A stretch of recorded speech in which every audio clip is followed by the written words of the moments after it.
यांच्यासोबत मला शिवसेना पक्षाचा सचिव म्हणून काम करायला मिळतंय, ही माझ्यासाठी खूप अभिमानाची आणि भाग्याची गोष्ट आहे. मला त्याहून पलीकडे जाऊन म्हणायचं की माझी मैत्री कोणाबरोबर असावी हे मी ठरवेन ना.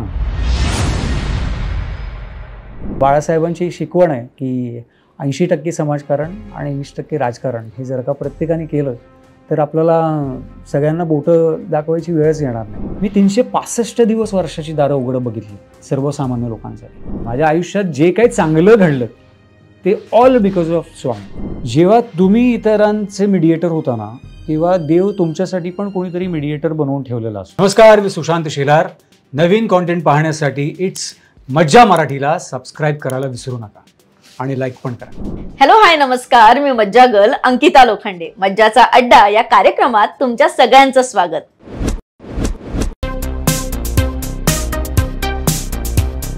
नवीन वर्ष सुरू होतंय. तुम्हा सर्वांनाच नवीन वर्षाच्या खूप शुभेच्छा.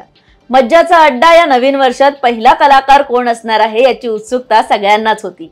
मनोरंजन, राजकारण आणि समाजकारण या तिन्ही क्षेत्रात अग्रेसर असणारा मराठमोळा अभिनेता येतोय आज आपल्या मज्जाच्या अड्ड्यावर. नक्की काय धमाल घडणार आहे, चला बघूयात आणि सुरू करूयात आपला मज्जाचा अड्डा. सगळ्यात आधी खूप स्वागत तुमचं मज्जाच्या अड्ड्यावर. नवीन वर्ष आहे, पहिलाच अड्डा आहे, पहिला मज्जाचा इंटरव्ह्यू. थँक्यू सो मच आल्याबद्दल आणि नवीन वर्षाच्या खूप शुभेच्छा. तुम्हाला एक नवीन वर्षाच्या खूप खूप शुभेच्छा. आणि नूतन वर्षाच्या सुरुवातीलाच तुम्ही ही जी काही रिस्क घेतली आहे मला बोलवण्याची, त्याबद्दल तुमचं कौतुक आणि आभार. अगदीच. आणि हे खूप वेळेपासून पेंडिंग होतं आपला हा इंटरव्ह्यू आणि हा नवीन वर्षात होतोय याचा खास करून मला फार आनंद आहे, कारण का बऱ्याच गोष्टी आज नव्याने कळणार आहेत तुमच्याबद्दल. मलाही खूप लोकांनी सांगितलं 2025 तुझ्यासाठी खूप छान आहे, त्याच्यामुळे सुरुवात झाली असं म्हणायला हरकत नाही. अगदीच. पण रेझोल्युशन काय केलं, म्हणजे नवीन वर्षात नवीन अजून काय करून, म्हणजे काय करणार आहात? खूप आपण संकल्प वगैरे करतो जे खूप कमी प्रमाणात पूर्ण होतात. आता मागच्या वर्षी जो संकल्प केला होता तो तर पूर्ण झाला. समित कक्करच्या फिल्मसाठी जे वजन कमी करायचं होतं, समाजात वाढवलं, शारीरिक कमी केलं. आता मला असं वाटतं की गेली 2 वर्ष फार कलाक्षेत्रापासून मी दुरावलो होतो. तर पुन्हा एकदा बऱ्याचशा गोष्टी ज्या प्लॅन आहेत, मग त्या संजय जाधव यांच्यासोबत आहेत आणि बऱ्याचशा लोकांबरोबर आहेत, त्या या निमित्ताने या वर्षाच्या नवीन वर्षाच्या निमित्तानं पाहायला लोकांना मिळतील. अगदीच. आणि वजनाचा विषय निघाला म्हणून पहिलाच प्रश्न तो विचारते आणि संपवून टाकते तो एकदाचा विषय, की खूप मिसलिडिंग थंबनेल होते की वजन याच्यामुळे कमी झालं की आजारी आहात किंवा बरेच आजार पण दिले गेले तुम्हाला. जेव्हा तुम्ही स्वतःविषयीच अशा बातम्या वाचता तेव्हा खरं कारण सांगायची इच्छा होते का, बाबा यामुळे झालंय? मुळात काय, ट्रोलिंग हा जर का विषय तू घेतलास तर त्याला कितपत महत्त्व द्यावं हा प्रत्येकाच्या पर्सनल व्ह्यूचा विषय आहे. पण मला असं वाटतं की त्याचा कितीही तू त्याला हे केलंस की दुर्लक्ष करायचं तरीसुद्धा अप्रत्यक्षरित्या त्याचा कुठेतरी परिणाम थोड्या वेळासाठी तुमच्या मनावरती होत असतो. आणि आपण कलाकार म्हणा किंवा राजकारणी म्हणा किंवा कोणीही म्हणा, की म्हणजे क्रीडापटू असेल किंवा कोणीही असेल, तरी तो आधी जन्माला येतो तो माणूस म्हणून जन्माला येतो. मन काही वेगळं नसतं. कलाकाराचं मन वेगळं, स्पोर्ट्समनचं वेगळं, डॉक्टरचं वेगळं. मन हे प्रत्येकाचं सारखंच असतं आणि इमोशन्स प्रत्येकाला सारखे आहेत. त्यामुळे त्रास हा होतोच. आणि आत्ताचं ट्रोलिंग तू बघशील ना तर लोकांना हातात मोबाईल आहे, वाटेल ते बोलतात, वाटेल ते. म्हणजे काय काय तर एवढं म्हणजे खालच्या लेवल म्हणजे पातळी सोडून बोलतात आणि काय काय इतकं ग्रेट बोलतात की त्यांच्या क्रिएटिव्हिटीची पण दाद द्यावीशी वाटते. एक काहीतरी माझ्या कुठल्या तरी याच्यावरती मी काहीतरी हे केलं होतं,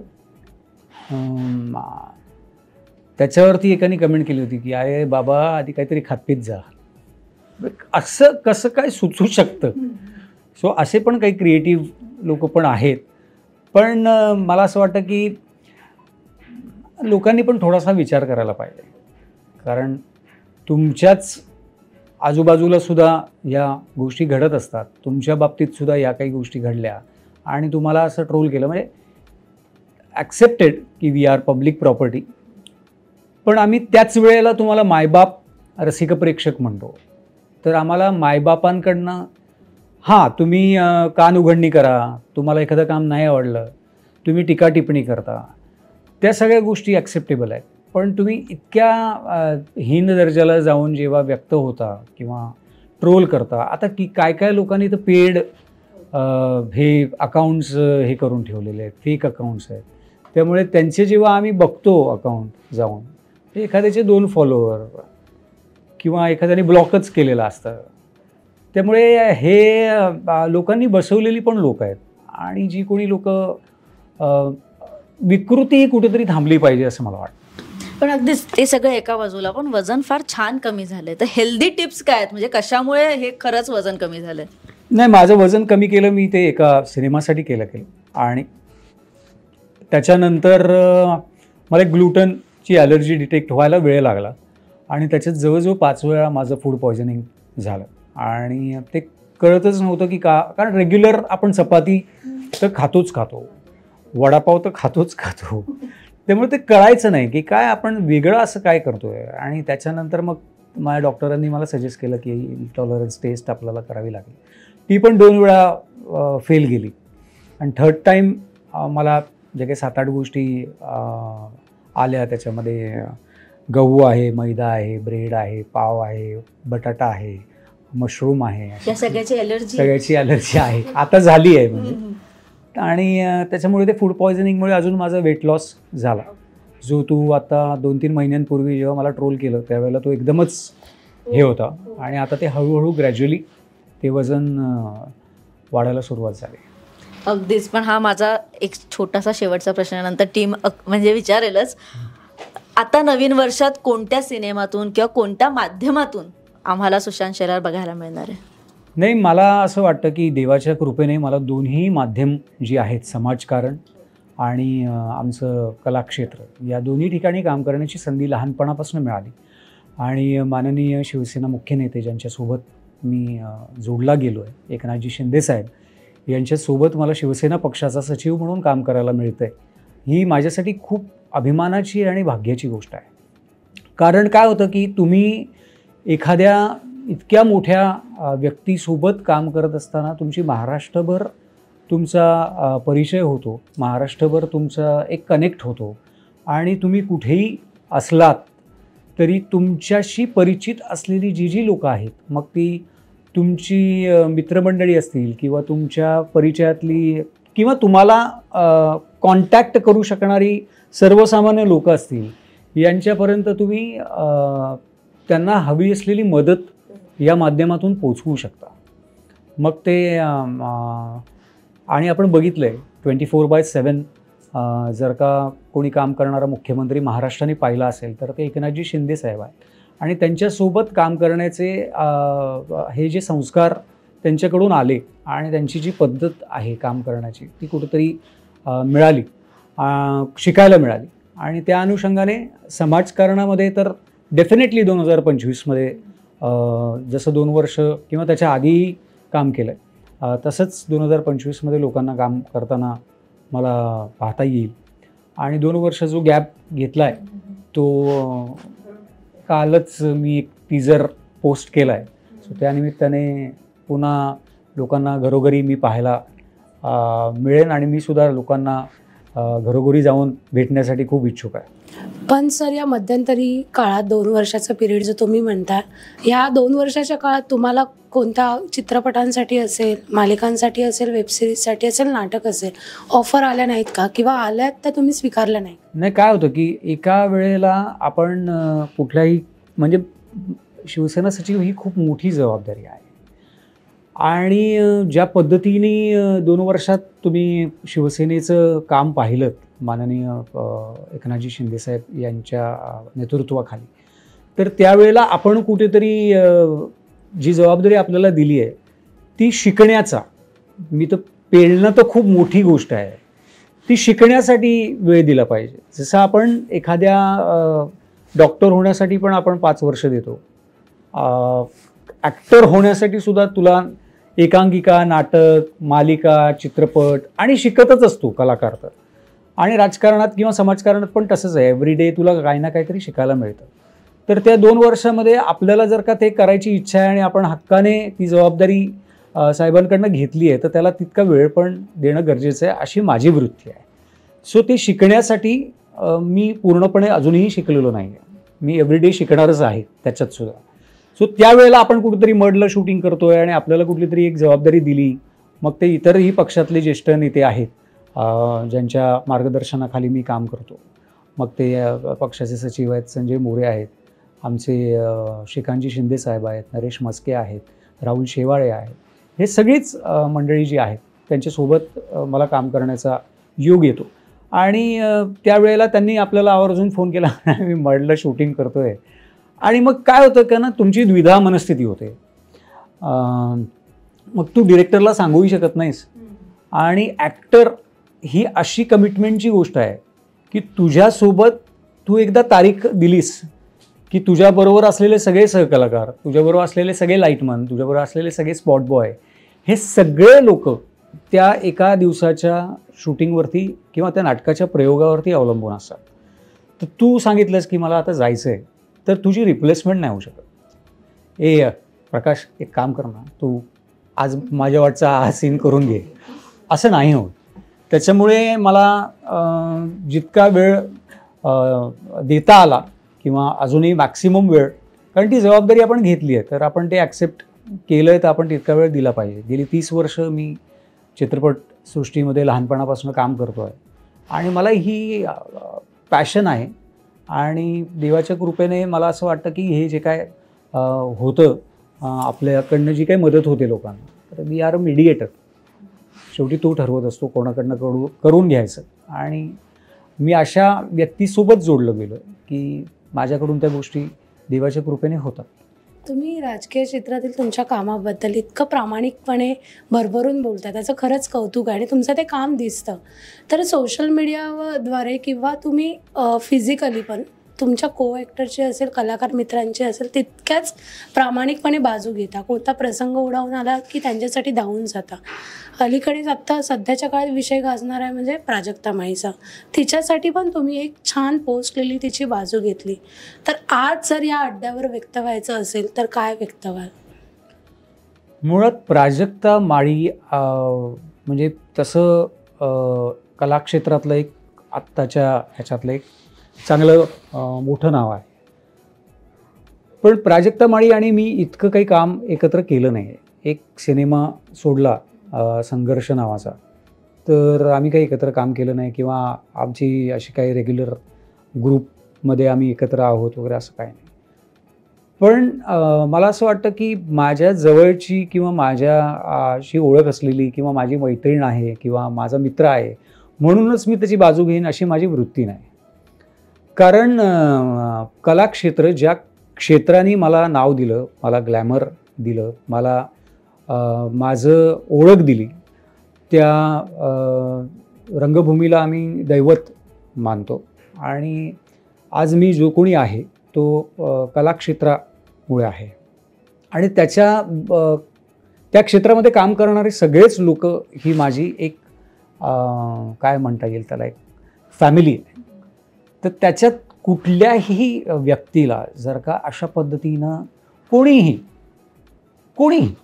म्हणजे तो माझ्या पक्षातला असेल किंवा दुसऱ्या पक्षातला असेल आणि तो जर का चुकीचा असेल आणि माझ्या फॅमिलीतला माणूस जर का योग्य असेल तर मी त्याची बाजू घेतलीच पाहिजे.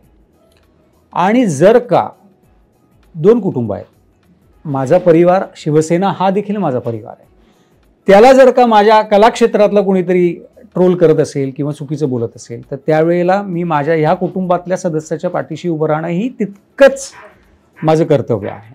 आणि मग तो माझ्या पक्षातला असेल किंवा कुठल्याही पक्षातला असेल. सो या दोन्ही गोष्टी सांभाळता आल्या पाहिजेत. आणि मला असं वाटतं की खूप चुकीचा समज आहे लोकांचा. म्हणजे आमच्याकडच्या ज्या अभिनेत्री आहेत किंवा अशा ह्या कोणी वाऱ्यावर पडलेल्या नाही आहेत. कोणी यावं आणि काहीही बोलावं, ठीक आहे, खुली किताब आहे, आम्ही तुमच्या कार्यक्रमांना येतो, एंटरटेन करतो, याचा अर्थ तुम्ही कशाशी जोडाल असं होत नाही. आणि मला त्याहून पलीकडे जाऊन म्हणायचं की माझी मैत्री कोणाबरोबर असावी हे मी ठरवेन ना, आणि ती कितपत असावी, केवढी असावी, ह्याच्या मर्यादा माझ्यात आणि तुझ्यात असतील की तुझी माझी मैत्री कशी असली पाहिजे. ह्याच्याविषयी लोक कोण बोलणार आहे ना, लोक कोण ठरवणार, काय म्हणून ठरवणार, आणि काय संबंध, काय रेफरन्स. त्यामुळे कलाक्षेत्राला कायमच अशा पद्धतीने बदनाम केलं गेलं आहे. इतरही क्षेत्र आहेत की म्हणजे आता शूटिंगला आम्ही जातो किंवा बऱ्याचशा इव्हेंटला जातो, आम्ही तर मनमोकळेपणाने वागतो ना. म्हणजे माझी को ॲक्टर आहे, तिला खांद्यावर हात ठेवायलाही लाजत नाही. तर हे तर निदान आम्ही लपवून तर करत नाही ना काही. आणि मैत्री जी आहे ती अशी दिलखुलास मैत्री असेल दोन्हीकडनं, माझ्या सहकलाकाराची आणि माझी. पण आमच्या क्षेत्राविषयी, मनोरंजन क्षेत्राविषयी लोकांचा कायमच एक गैरसमज झालेला आहे. नेहमी रोमॅन्टिक सीन करताना, रोमॅन्टिक सॉन्ग करताना किती लोक असतात, किती गोष्टी असतात, किती अडीअडचणी येतात, असं नॉट नेसेसरी. मागे तर एकदा माझ्या एका सिरियलमध्ये खूप पूर्वी मी जेव्हा डेली सोप करायचो तेव्हा एका हॉटेलमध्ये एका फॅननी मला असंच हे केलं होतं, तुमची मजा आहे, काय मजा आहे. हा लोकांचा गैरसमज आहे की नॉट नेसेसरी की ऑन स्क्रीन तुम्ही जे बघताय ते पडद्यामागेही तेच घडत असेल, नॉट नेसेसरी. ती कदाचित माझी बहीण असू शकते. आता बिग बॉसमध्ये तुम्ही पाहिलं असेल तर जुई गडकरी आणि माझं बहीण भावाचं एक बॉन्डिंग झालं. सो इंडस्ट्रीमध्ये मानसी साळवी मला राखी बांधते. सो अशा खूप गोष्टी इंडस्ट्रीमध्ये आहेत, पण इंडस्ट्रीचं नाव कायमच अशा गैरसमजातून बदनाम करण्याचा प्रयत्न लोकांनी केला. सर, त्याच मुद्द्याला घेऊन दुसरा प्रश्न असा आहे की प्राजक्ता माळीचं नाव जोडलं गेलं ज्यांच्याबरोबर, ते धनंजय मुंडे. तर अशा प्रकरणात नेहमी महिला किंवा स्त्रिया येऊनच त्यांची बाजू का मांडतात. धनंजय मुंडेंचंही त्याबाबत म्हणजे त्यांचं नाव त्यात आलं.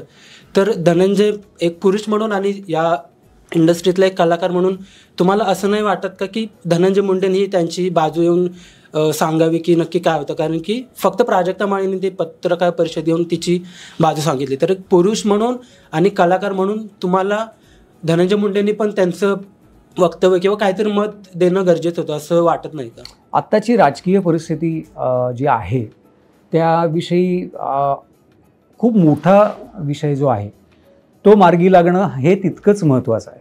जसं प्राजक्ता माळीची बाजू आम्ही कलाकार म्हणून घेतली, तिचे सहकलाकार म्हणून किंवा या फॅमिलीतले सदस्य म्हणून घेतली, तसंच जो ह्यांचा प्रश्न आहे देशमुखांचा जो बीडमध्ये घडला आहे तो प्रश्न मार्गी लागणं ही तितकंच गरजेचं आहे. आणि त्याला निश्चितपणे माननीय मुख्यमंत्री देवेंद्रजी फडणवीस आणि माननीय उपमुख्यमंत्री एकनाथजी शिंदेसाहेब यांच्या नेतृत्वामध्ये, अजित पवार साहेब यांच्या नेतृत्वामध्ये निश्चित तो प्रश्न तडीस लागेल. त्याच्यामुळे मंत्री महोदय म्हणून धनंजय मुंडे हे आता सगळ्या त्या ज्या गोष्टी आहेत ह्या तितक्याच जास्त प्रायोरिटीनी लवकर झाल्या पाहिजेत.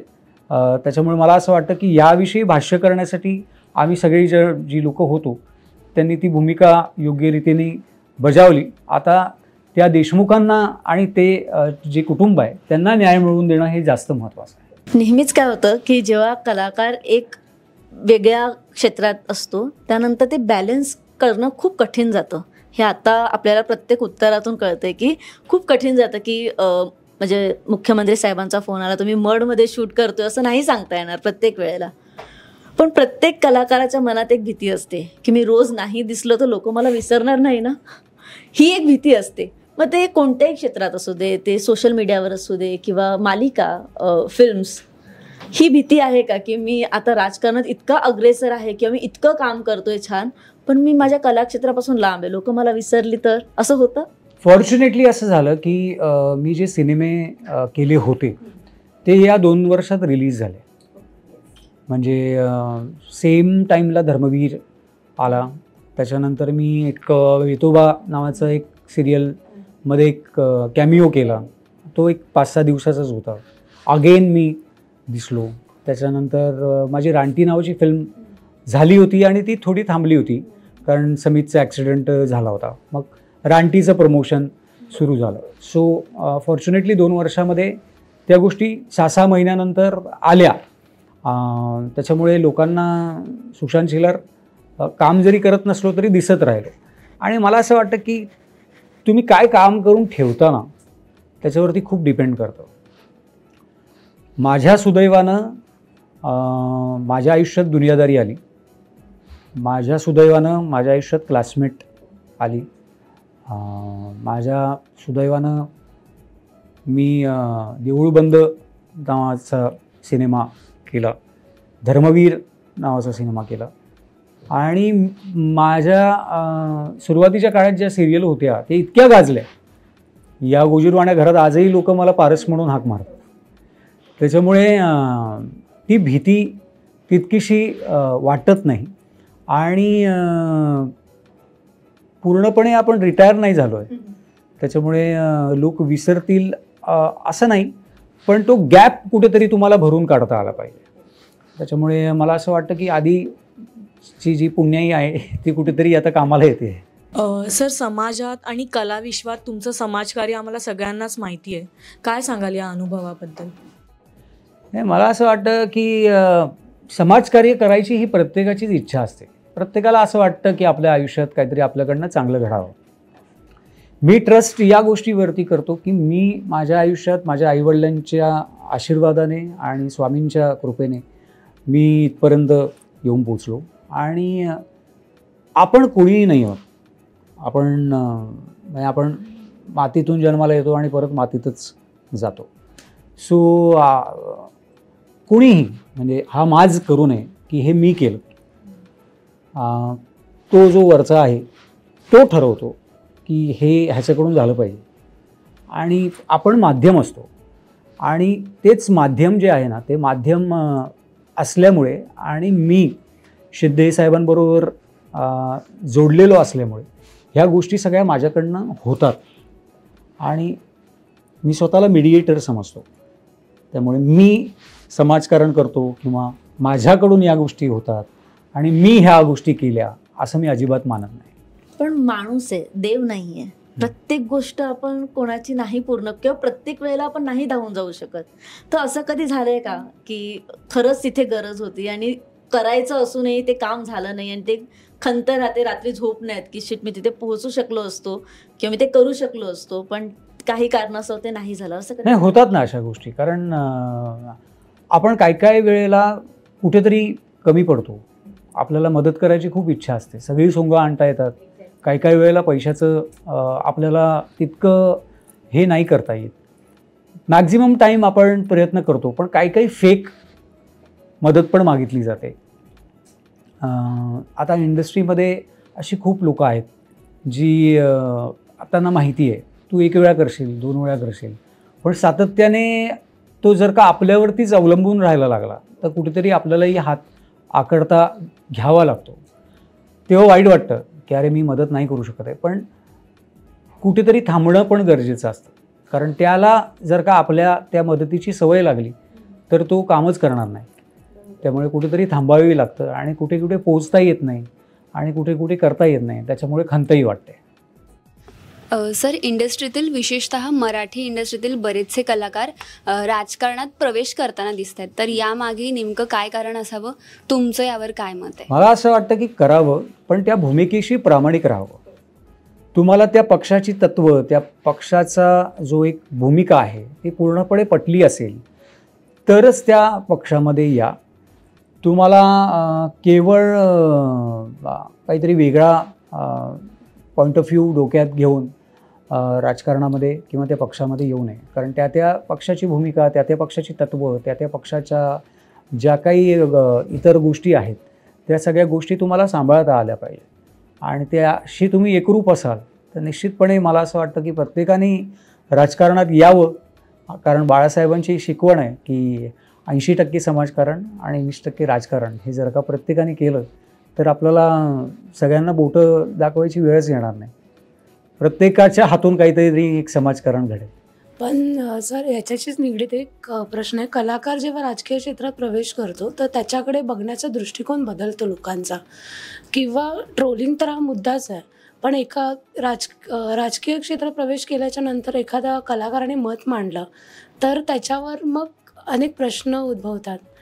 तर सुशांत शेलार जेव्हा राजकारणात आले तेव्हा नेमकं काय डोक्यात होतं, किंवा काही सेकंदांसाठी असं वाटलं की राजकीय क्षेत्रात येणं आपला निर्णय कसा आहे, चुकीचा आहे, बरोबर आहे? हे बघ, कसं आहे, मी लोअर परेलमध्ये लहानाचा मोठा झालो. मी आजही लोअर परेलमध्ये राहतो.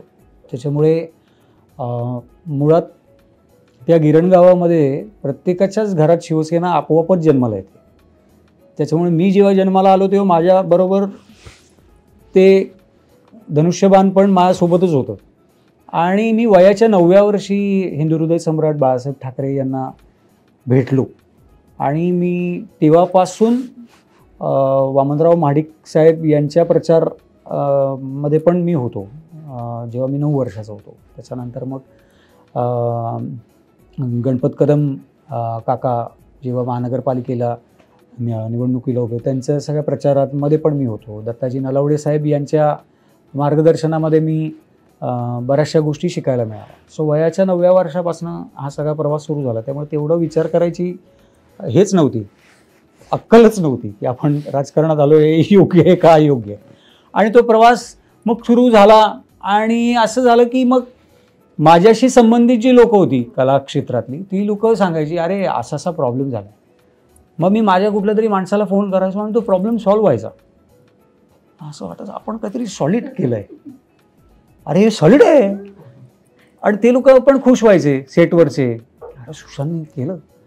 आणि मग ना ते हळूहळू असं त्याविषयी आपल्याला एक अट्रॅक्शन वाटायला लागलं की आपण काहीतरी वेगळं आपल्या हातून घडतंय किंवा कोणतरी आपल्या हातून हे घडवतंय.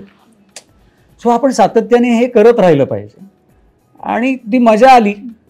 आणि कुठलीही गोष्ट आपल्याकडनं लोकांसाठी होते ह्याचं एक सॅटिस्फॅक्शन मिळायला लागल्यानंतर त्या गोष्टीचा आनंद घेता येतो. आणि मला असं वाटतं की एखाद्या गोष्टीचा, मग तो अभिनयातला पण असेल, तो जर का आनंद तुला स्वतःला घेता आला तर प्रेक्षकांना घेता येतो. स्वतःला अरे काय यार काय सीन लिहिलं आहे काय आता, तर मग ते लोकांना पण नाही आवडत.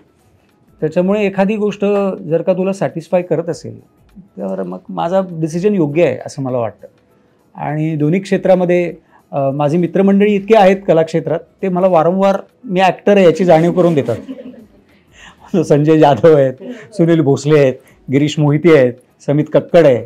वारंवार मला परत सांगतात की यू आर ॲक्टर, तो भाई ये भी ॲक्शन जो है वो भूलना नहीं. सर, महाराष्ट्र राज्यात अनेक राजकीय पक्ष आहेत, तर अशावेळी एक शिवसेना आणि एकनाथ शिंदेच का? मी अगेन तेच सांगितलं, मी मगाच्याच प्रश्नाचं उत्तर देताना सांगितलं की लोअर परळमध्ये जेव्हा जन्माला आलो तेव्हा माझ्याबरोबर धनुष्यबाण असं झालं. आणि माझे आईवडील दोघंही पूर्वीपासून शिवसेनेमध्ये कार्यकर्ते म्हणून काम करत राहिले. आणि तेव्हा गिरणगावातल्या सगळ्या स्पर्धा ज्या व्हायच्या ना त्या सगळ्या शिवसेनेच्या वतीनंच भरवल्या जायच्या.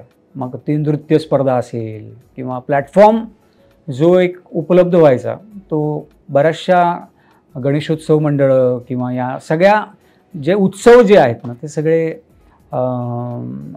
शिवसेनेच्या ह्याच्यात झाले.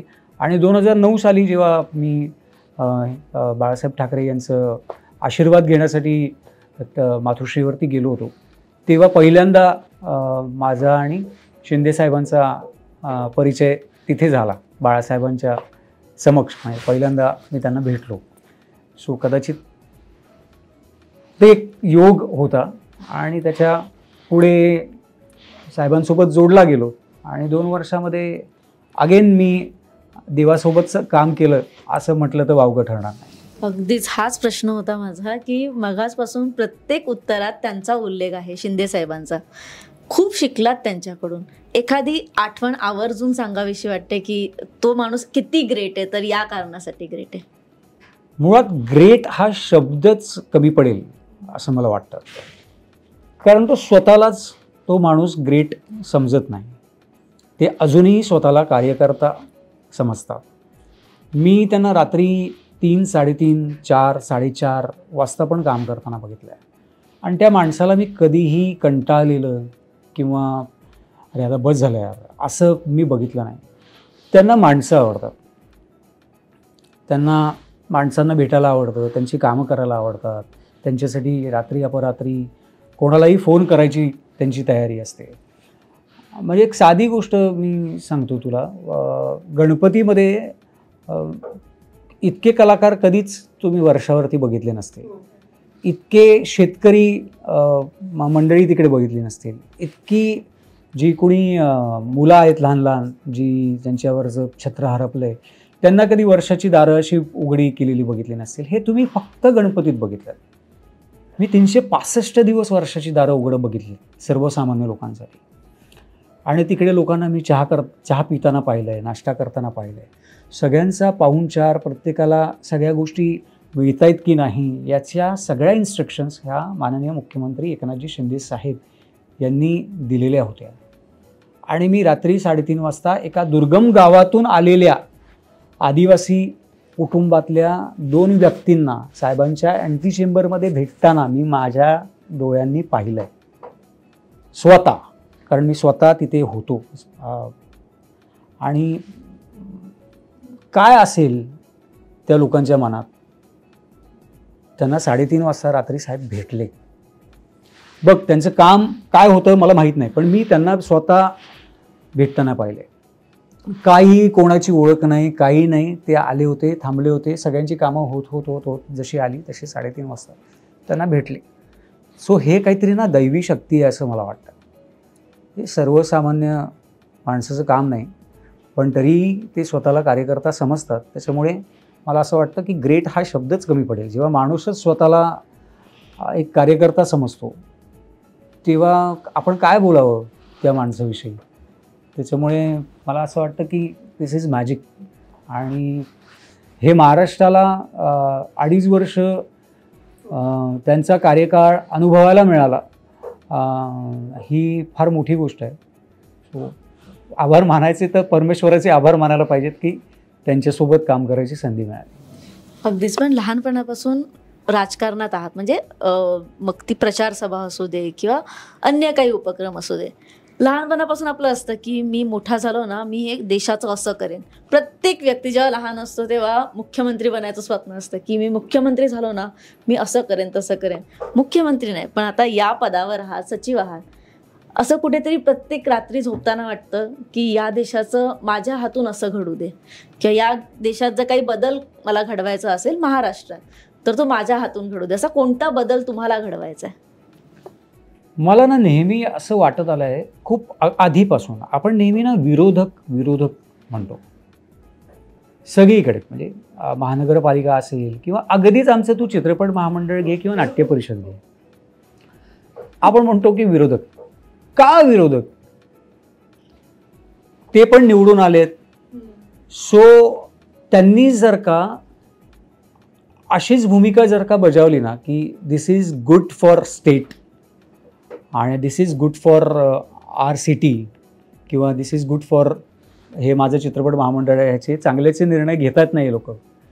नाही आपण ह्याला उगाच विरोध करायचा है ना, आपण विरोधक आहोत, अरे भाई विरोध कर, आपण विरोधक आहोत ना, कशाला, अरे घडतंय ना चांगलं मग सपोर्ट कर की. ही वृत्ती जोपर्यंत माणसाची होणार नाही ना तोपर्यंत मला नाही वाटत मग ते जरी आले तरी सुद्धा हे विरोध करणारे लोक आहेत ते विरोध करणारच. तर ही सिस्टीम जी आहे, विरोध जो आहे तो कुठेतरी चांगल्यासाठी लोकांनी एकत्र येणं गरजेचं आहे. सर, तुम्ही एका मुलाखतीमध्ये म्हणाला होतात की तुम्हाला असं सांगण्यात आलं होतं की अभिनय क्षेत्रात जर काही झालं नाही तर आपलं चष्म्याचं दुकान आहे तिथे निदान काचा पुसता यावा असं तुम्हाला सांगण्यात आलं होतं. चष्म्याच्या काचा? हां. तर कधी या इंडस्ट्रीत काम करत असताना असा प्रसंग आढळला आणि तुम्हाला वाटलं की तिकडे जावं? हां, मी खूप म्हणजे 16-17 वर्षाचा असताना माझ्या काकाचं दुकान आहे. आता काका नाही आहेत पण दुकान अजूनही आहे विक्रोळीमध्ये, महेश ऑप्टिकल्स. सो तिकडे मी त्या वेकेशन पिरियडमध्ये जवळजवळ 1 वर्षभर काम केलं होतं. आणि माहीत होतं कुठेतरी की आपलं काय तिकडे काय झालं नाही तर दुकानात तर कन्फर्म आपल्याला बसायचं आहे. तर वडिलांनीच सांगितलं होतं की आयुष्यात काय तिकडे काय झालं नाही तर चष्म्याच्या कासा उशाला लागतील, तर ते तरी बेसिक शिकून घे. आणि त्याच्यात बिझनेस आहे ना अगेन, आणि मोठा बिझनेस आहे तो चष्म्याचा. आणि पूर्वी तर म्हणजे फार कमी दुकानं होती, आता तर तू गल्लोगल्ली बघशील तर सगळे ऑप्टिशियन्स झालेत आणि सगळे ऑप्टोमेट्रिस्ट झालेत. त्याच्यामुळे आता तो व्यवसाय तर फारच ह्याला आला आहे. त्यामुळे कधी दुकान टाकायची वेळ आली तर त्याच्यात काही वाटणार नाही. म्हणजे स्वामींच्या कृपेने नाही आला, आणि आला असता तरी त्याच्यात काही वाईट वाटला नसता. आणि या दोन्ही क्षेत्रात खराच धरून एक विचार, दोन्ही क्षेत्रात काम करत असताना तुम्ही स्वामींचा पण उल्लेख केलात की दैवी शक्ती तुमच्या पाठीशी आहे असं जाणवतं. आणि या दोन्ही क्षेत्रात काम करत असताना व्यस्त आहात तुम्ही दिवसभर किंवा मदतीसाठी फोन येत असतात, तर या सगळ्यामध्ये तुम्हाला कुटुंबाचा कसा पाठिंबा आहे? कुटुंब तुमच्या पाठीशी असल्याशिवाय होऊच शकत नाही. आणि डे वनपासनं मुळात काय होतं ना, चाळीमध्ये तुम्ही राहिला असाल ना आणि तुम्ही ते अनुभवलं असेल ना, तर तुम्हाला ना ते उपजतच मिळतं. आई वडील गावाला गेले ना की शेजारची काकी, मामी, मावशी आपोआप डबा पाठवते. तुला निरोप बिरोप द्यायला लागत नाही. विचारतात, अरे जेवलास का, तू काय खाल्लंस का, घरी ये का पाठवू. सो मदतचा जो हे आहे हा तुम्हाला त्या संस्कृतीमधनं मिळतो. आय एम फॉर्च्युनेट की माझा जन्म गिरणगावात झाला, आणि आय एम फॉर्च्युनेट की मी अजूनही गिरणगावात राहतो, आणि अजूनही माझी नाळ त्या मातीशी जोडलेली आहे. आणि ती मला कुठेही तोडून असं गोरेगाव किंवा आमच्या खाडीच्या पलीकडे येऊन मोठं घर घेऊन असं कॉर्पोरेट किंवा बंद असं राहण्यात काही हे नाही. मी अर्थात देवाच्या कृपेने मोठ्या ह्याच्यात आता वास्तूमध्ये राहायला गेलो आहे, पण ते लोअर परेलमध्येच. I am happy. मगाचपासून उत्तरांमध्ये ना स्वामींचा उल्लेख झालाय, तर सुशांत शेलार आणि स्वामींचं नातं काय नक्की? स्वामींकडे मी सगळंच मागितलंय. माझ्या आयुष्यात जे काही चांगलं घडलं ते ऑल बिकॉज ऑफ स्वामी, आणि माझ्या आयुष्यात जे काही माझ्याकडून वाईट घडलं ते माझं कर्म असं मी समजतो. माझ्या आयुष्यात ज्या पण काही चांगल्या गोष्टी झाल्या त्या सगळ्या स्वामींनी केलेल्या आहेत. मी त्यांच्याकडे काहीही मागितलं आहे. म्हणजे ऑडिशनला आता उद्या जायचं आहे, मला जीन्स घ्यायला पैसे नाही आहेत, इथपासून ते सगळ्या गोष्टी मी त्यांच्याकडे मागितल्या. आणि कुठून तरी काम यायचं आणि पैसे मिळायचे आणि तो प्रॉब्लेम सॉल्व्ह व्हायचा.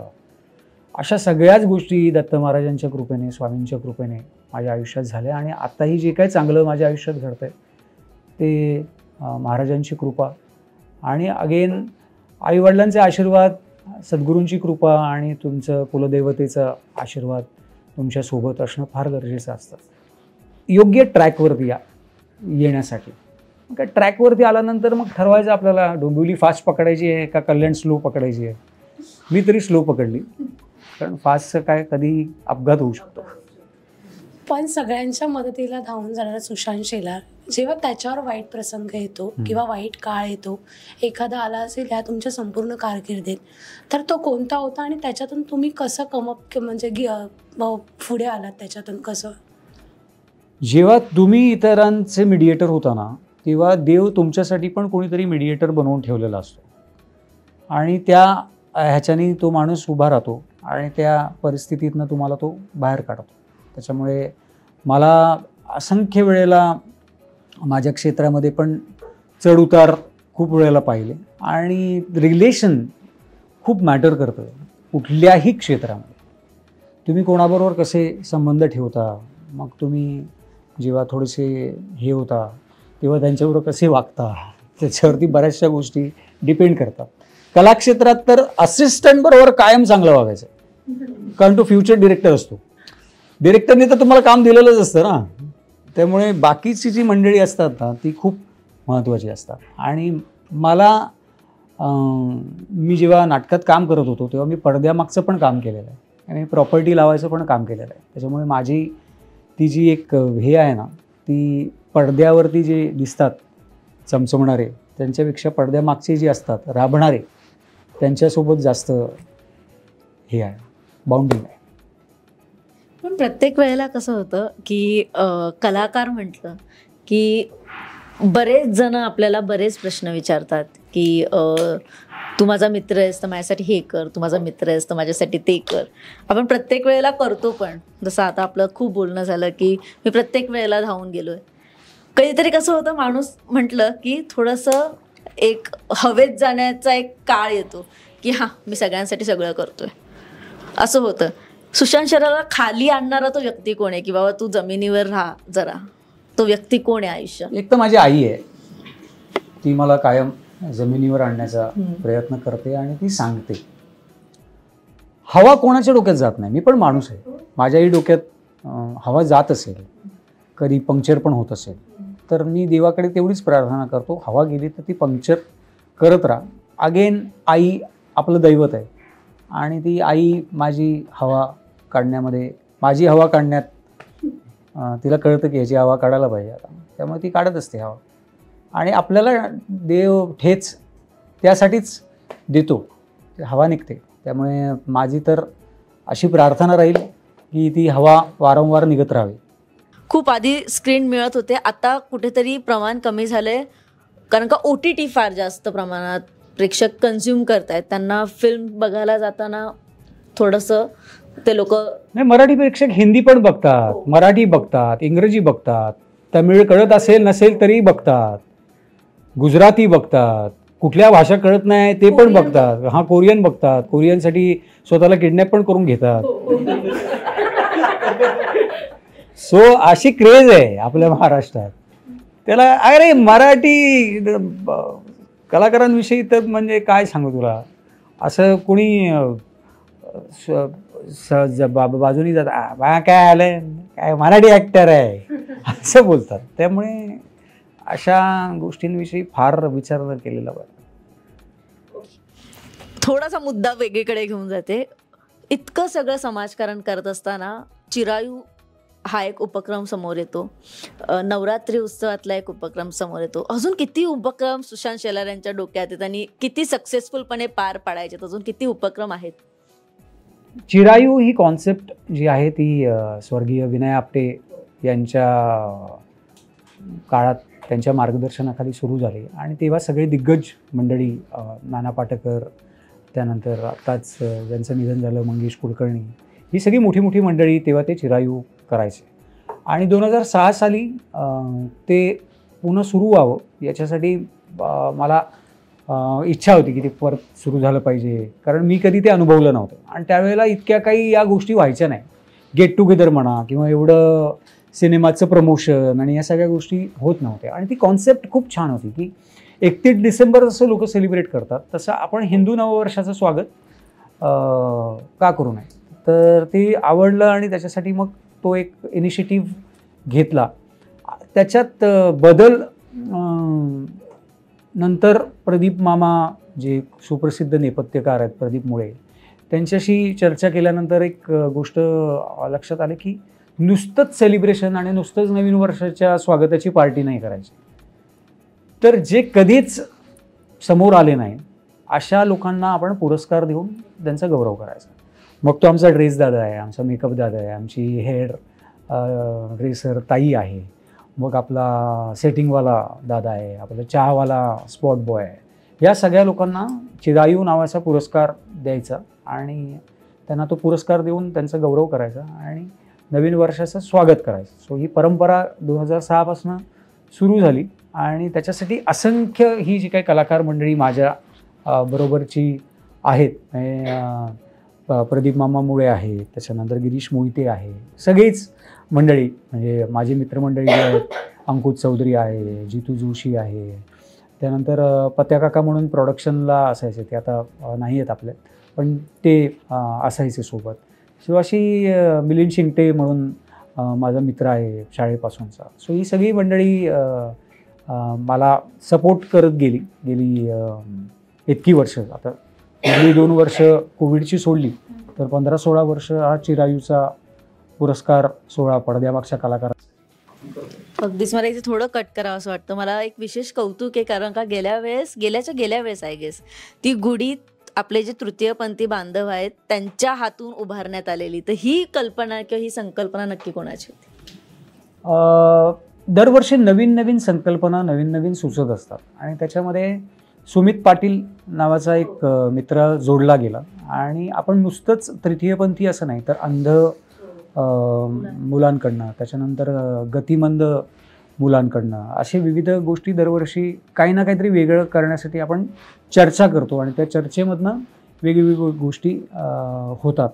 आणि मी म्हणतो ना की कुठलीही चांगलं गोष्ट घडत असेल ना तर माणसांना तुम्हाला जोडली जातं आणि मला ते ना एक थोडंसं मॅग्नेट व्हायला आवडतं.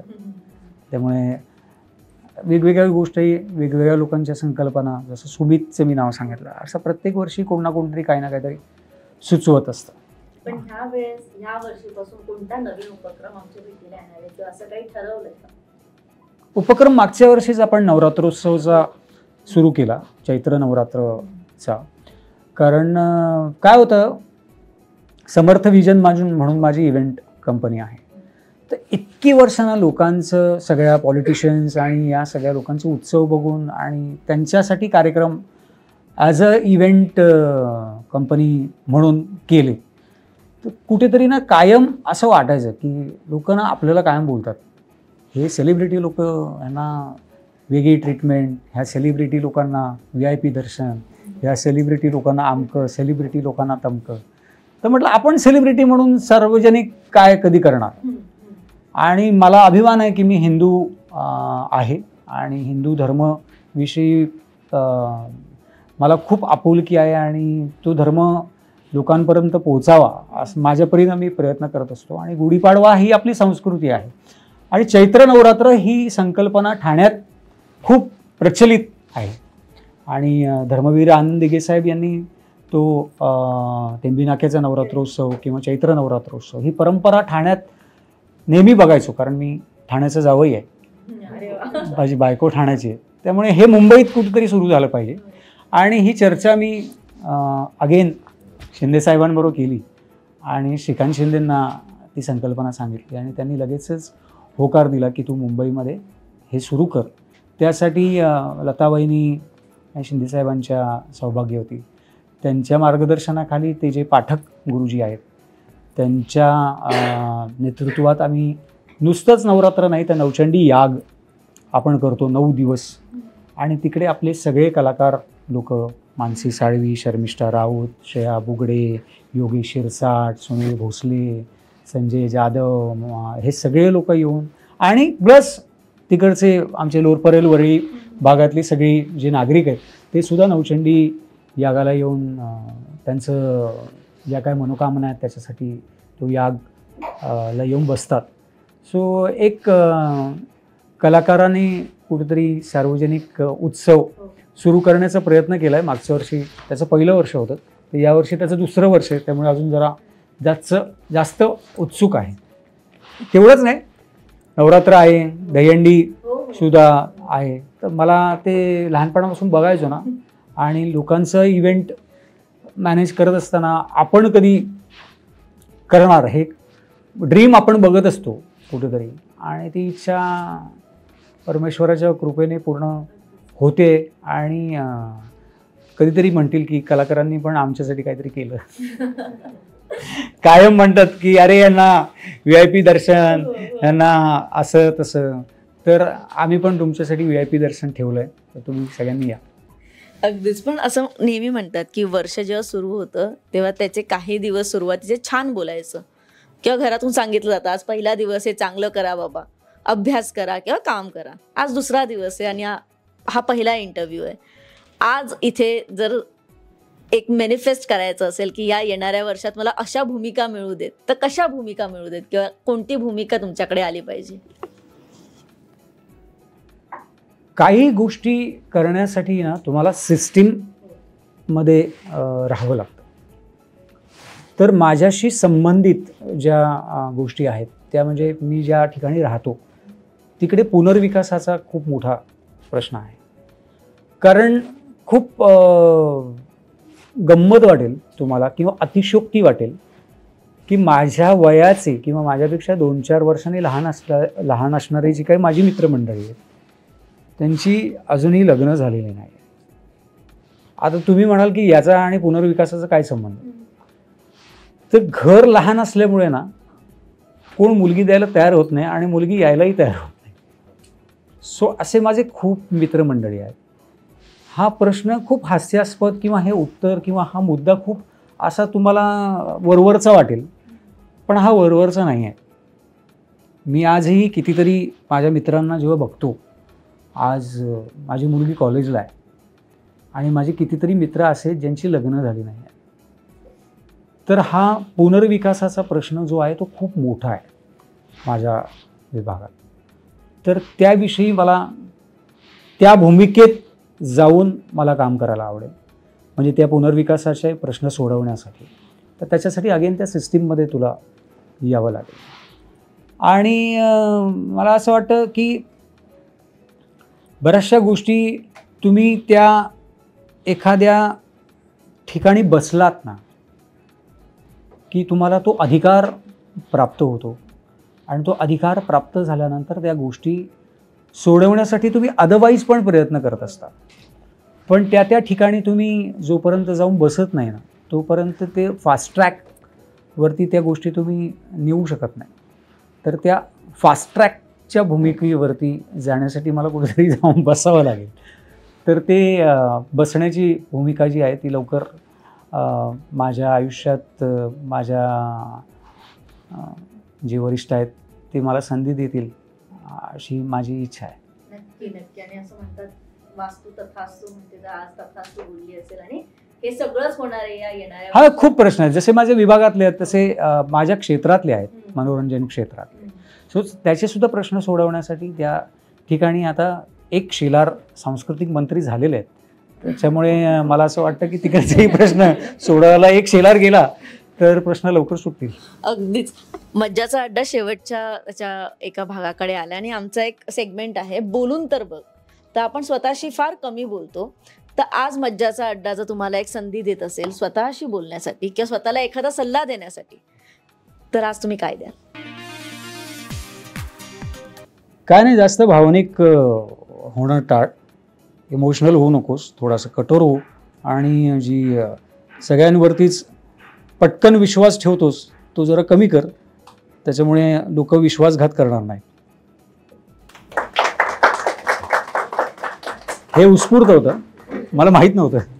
पण झालाय विश्वासघात कधी?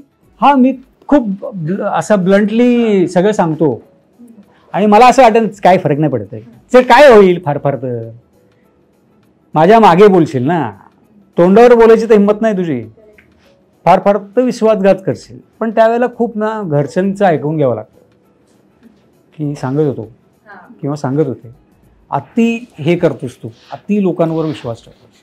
पण तो स्वभाव आहे, तो असा करून चुटकी वाजून बदलता येत नाही. आणि इमोशनल मी आहे, कलाकार असतो इमोशनल, जे बिग बॉसमध्ये सगळ्यांनी बघितलंय, त्यामुळे काय आपल्याला काय लपवता येत नाही.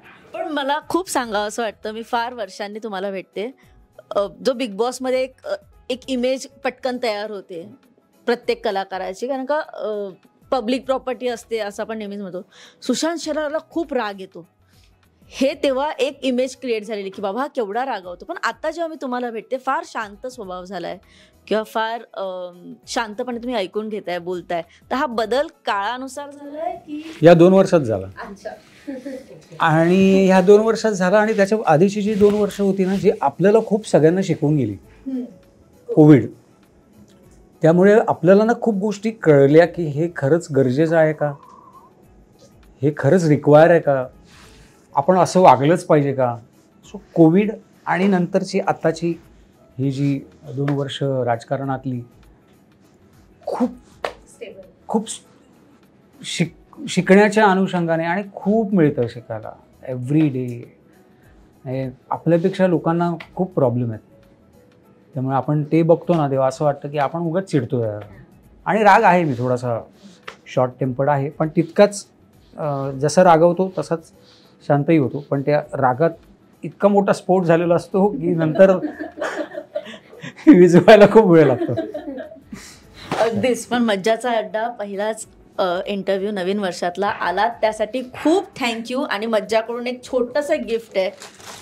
अरे वा, हे पण आहे का? येस, फार छोटं आहे. Thank you so much. Thank you. Thank तुम्ही you. आलात आणि इतका छान वेळ दिला. Thank you so much. तुम्हाला येऊन कसं वाटलं? मला खूप वर्ष यायचं होतं तुमच्या सगळ्यांच्या माहितीसाठी सांगतो. मी 2-3 वेळा हिला असं टॉन्ट पण मारला आहे आणि त्याच्यासाठी बरीच वर्षाच्या या अथक स्ट्रगलनंतर फायनली 2025 मी म्हटलं ना की मला बऱ्याच लोकांनी सांगितलं की 2025 तुझ्यासाठी खूप चांगला आहे. याचा प्रत्यय या निमित्ताने मला आला. त्यामुळे अंकिता हळूच आता हे सगळं संपल्यानंतर सगळ्यांसमोर कशाला बोलेल असं ती बोलेल मला. सो ह्या स्ट्रगलनंतर तुम्ही मला बोलवलं त्याबद्दल आभार. देर आहे दुरुस्त आहे असं आपण म्हणूयात, पण हा इंटरव्ह्यू होणं भागच होतं, कारण का आपल्याला करायचाच होता. आणि वेळ खूप छान आहे. सचिव झालायत, खूप मोठी मोठी पदं आली आहेत तुमच्याकडे. चिरायू, नवरात्रोत्सव, इतकं सगळं छान करताय. इंटरव्ह्यू तर बनताय आणि मज्जा नेहमीच तुमच्यासोबत आहे. कधीही काही लागलं तुम्ही हक्काने फोन नाही. मला असं वाटतं की हे सगळी जी म्हणजे आता 9 दिवसाचा हा संपूर्ण जो उत्सव असतो, जो मुंबईमध्ये काही खूप कमी ठिकाणी होतो, रादर होत नाही असं म्हटलं तर वावगं ठरणार नाही. तर सगळ्या त्या उत्सवाला तुम्ही सगळ्यांनी या, आपली संस्कृती, आपली परंपरा आपण सगळ्यांनी पुढे नेली पाहिजे. आणि मज्जाचं असोसिएशन सगळ्या शेलार मामा फाउंडेशन आणि समर्थ विजनच्या सगळ्या इव्हेंटसोबत, उपक्रमांसोबत राहू दे अशी नक्की तुम्हाला सगळ्यांना विनंती आहे. नक्की. Thank you so much. आणि तुम्हाला हा इंटरव्ह्यू कसा वाटला हे मला कमेंट करून नक्की सांगा. लाईक करा, शेअर करा, कमेंट करा आणि सबस्क्राईब नक्की करा. तोपर्यंत मी मज्जा अंकिता माझ्या संपूर्ण टीम सोबत घेते तुमचा निरोप. Bye bye.